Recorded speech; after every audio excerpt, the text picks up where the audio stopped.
Hello, and welcome to Meditation Mondays by Monty. My name is Kai Brinkley, and I was asked by my dear friend, Sister Monty Gregg, to contribute to her video series by providing a lesson, a short summary in the life of a woman in the Bible. So, after giving this some thought, I decided that I wanted to take you through the story of Hannah. Um, Now, for those of you who are not familiar with the story of Hannah in the Bible, she's a woman, a married woman, who has a deep desire to have a child, but she cannot. She's not able to have children, and so I want to take you through her journey and her struggle and how she turned her heart's desires, and she um, allowed the Lord to fill her heart and fill her desires. So our story begins in 1 Samuel chapter 1, verses 1 through 20.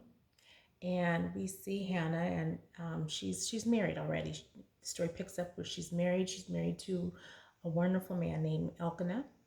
And Elkanah just loves and adores Hannah. He loves her and adores her, but again, she can't have children. Now, in those days, in New Testament days, having children was a big deal.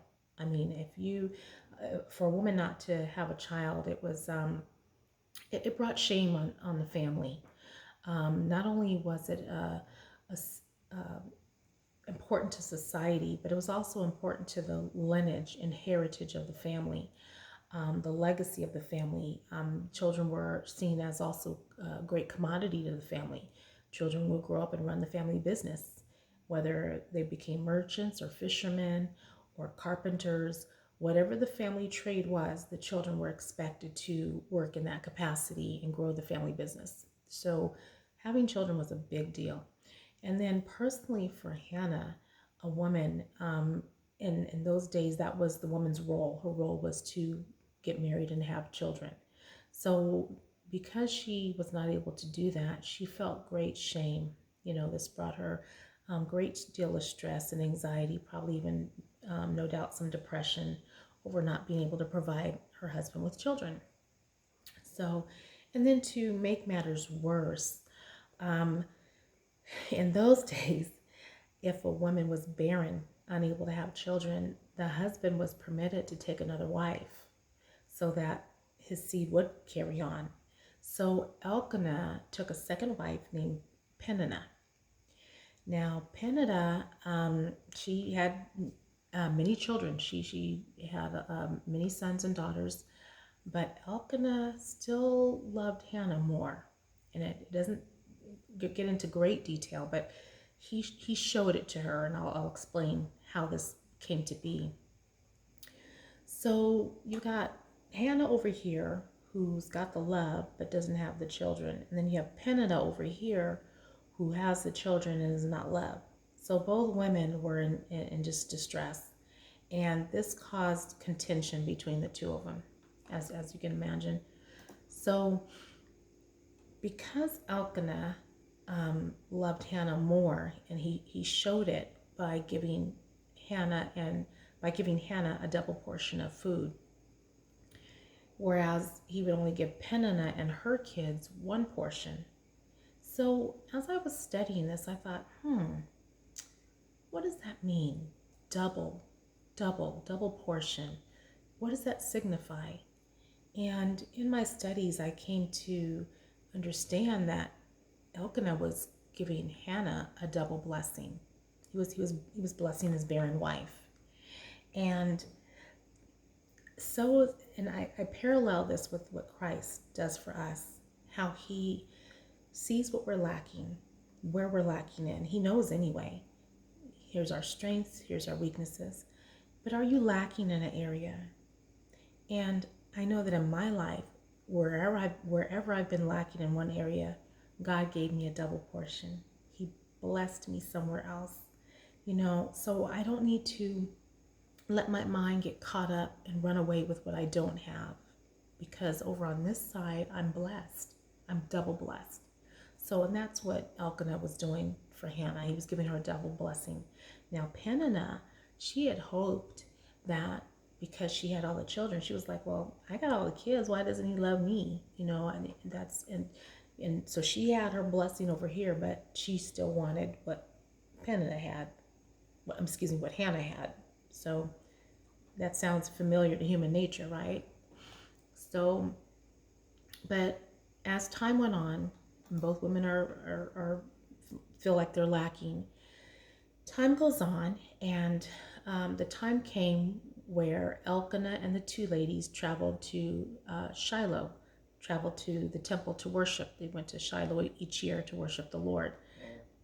And because Peninnah was jealous of Hannah, because Hannah was getting all the love that she wasn't getting, Peninnah made it her mission to torment Hannah. I mean, she just laid it on thick, got under the girl's skin, and what kind of woman are you? And you can't have any kids. I have all the babies. Matter of fact, I have sons, and you can't have any sons.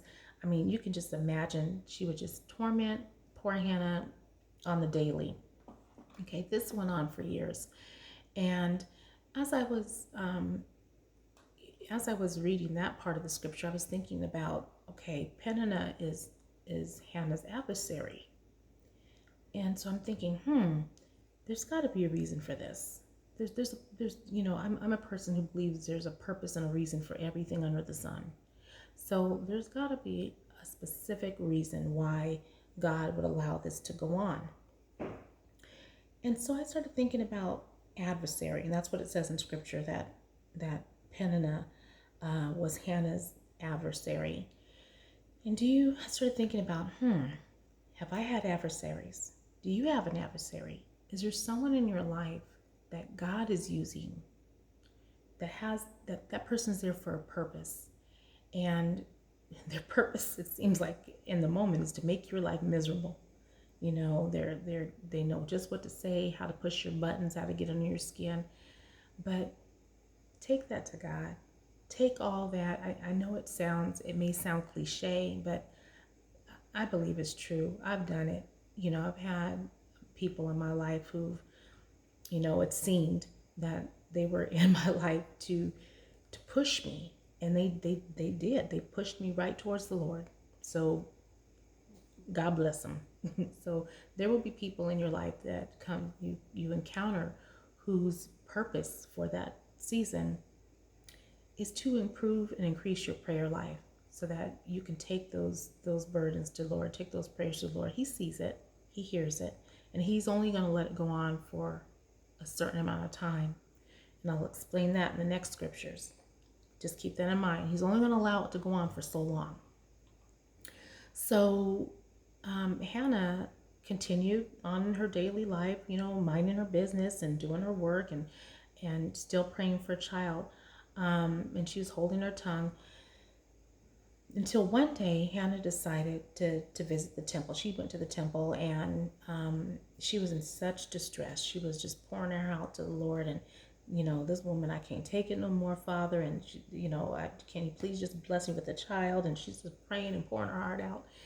And Eli, the priest, there's a priest nearby named Eli, and he saw her. And now he's a priest, right? He's a holy man, and he sees her talking out loud. Her lips are moving, and but he can't really hear her. But he didn't take her seriously. He didn't take what she was saying seriously. Matter of fact, he accused Hannah of drinking. He figured, she was drunk. She'd been drinking. He went over to Hannah and he approached her and he said, "Woman, when are you going to put away your wine? Stop all this drinking." And Hannah explained, "Oh, no, sir. No, I haven't been drinking. I've been pouring out my heart to God. I've been asking Him for asking Him for a child, asking the Lord for a child. And I made this promise to God that if the Lord blesses me with a son, I will dedicate my child to the priesthood. I will give him back to the Lord. I promised the Lord that I would do this." And so she's telling this to the priest. And in God's time, in due time, God honored her diligence and her patience, and He blessed Hannah with a son. So Hannah gave birth to a son, and her son's name was Samuel. So she's raising Samuel, and she's hasn't forgotten her promise. and she keeps Samuel until he's about 3 to 4 years old. She keeps him until she's done nursing him. She weans him. So once she weans Samuel, she takes him to the priest, and she hands her son over to the priest to raise him. So he's going to become a man of God. Now, there was a time period, well, when there was a ceremony that took place. She could have redeemed her vow by paying a sum of money and fulfilling her vow that way, but instead she decided, nope, I made a promise to God and I'm going to honor that promise. So Hannah continues to go visit her son, every year, and she sees him. He's growing into a great man of God, and eventually Samuel becomes a great prophet. As a matter of fact, he becomes the spiritual leader of Israel. And so I just want to pause here for a moment and send some words of encouragement to all the mothers. And I want to say that take heart. You don't know who you're raising. Hannah, the one son she had, that first son she had, became a great man of God. So when we as mothers start to think about, oh, I wish I could have done this, I should have done that, or, oh, I've wasted my time, don't think that way. Not at all. Because you don't know who you're raising. And I'm a mother. I'm a mother, and I am proud to be the mother. It's the best job the Lord has ever blessed me with. I'm raising a king, and I'm raising 2 queens. So don't ever think and doubt yourself as to what you're doing, and that your role as a mother is not important, because it is. It is the most important. So Hannah goes on, her son Samuel goes on to be a great man and a great leader of Israel. And then the Lord blessed her to have other children. She did have 3 more sons and 2 daughters. Now, might I mention that after Hannah had her children, the Bible makes no more mention of Peninnah at all. I don't know what happened to her. I don't know, but it seemed like she just kind of went silent. And that's what I mean when I said that the Lord only permits things to go on for so long. He's only going to permit that suffering, that ridicule, people bad mouthing you, talking about you. He's either going to remove you or he's going to remove them. But he's not going to tolerate his children being persecuted for so long. Okay? So in this, we have some takeaways in this lesson from Hannah's life. And a few of the takeaways was that Hannah was deeply troubled in spirit, but she trusted God with every fiber of her being. She knew that, and when you think that your problem or your issue is too small for God, it isn't. What is it that you're trying to give birth to? What is it that your heart is longing for? Is it a job? Is it a child? It may be a child. Maybe it's health. Maybe it's something you're longing for, better health, or maybe financial stability. Everyone has something that they're trying to long for. Maybe it's a place of belonging. Maybe it is like Peninnah. You just want to be loved, and God knows that, and He sees that. And I promise you, give that to Him. He'll fill it. He'll fill it in a way that you can't even imagine. When I think on the times of my life when I've been lacking in an area and those challenges have come up along the way, God will send a blessing from somewhere else that I didn't even see. Here I am thinking it's going to come over here from this person or this thing, and it's coming from behind the corner around the mountain, and He's blessed me in just amazing, surprising ways. I call that His favor. I didn't do anything to earn it or deserve it. He saw me. He said, hey, Kai, I see you, and this is for you. And this is what Hannah's story teaches us, that our faith in God allows God to bless us. He wants to bless His children. So in closing, every person experiences circumstances that may cause grief and despair. Many times we simply just don't understand why the desires of our hearts are not being met. But we must remember that God's timing is not our timing, and God will bless us in our time, in His time, our time will come. God has a purpose and a plan for everything and everyone and everything under the sun. He's not caught off by COVID. He's not caught off by what's going on with the presidency right now or the racism in our country. So just keep that in mind, that whatever you're going through, no matter how big or small it may appear to be, God knows. He sees it. In the life of Hannah, we see that God knows everyone's heart. Everyone has a purpose. And that trusting God, putting your faith, your whole heart in God, is never, ever misplaced. So I hope you enjoyed this biblical synopsis into the life of Hannah. And until we meet again, stay safe and be blessed. Take care. Bye-bye.